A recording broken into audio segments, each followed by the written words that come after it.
حضرت موسیٰ علیہ السلام حصہ 6 مصر سے مدین کی طرف ہجرت اور نئے مرحلے کا آغاز۔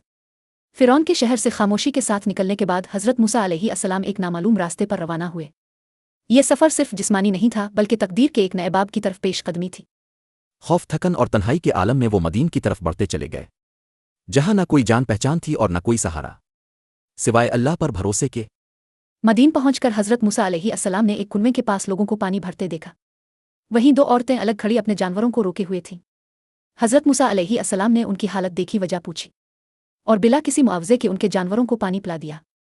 یہ عمل ان کی فطری شرافت، مددگاری اور اخلاقی قوت کا واضح اظہار تھا۔ اس کے بعد حضرت موسیٰ علیہ السلام سایہ دار جگہ پر جا بیٹھے اور دل سے دعا کی، اے میرے رب، میں اس خیر کا محتاج ہوں جو تو میری طرف نازل فرمائے۔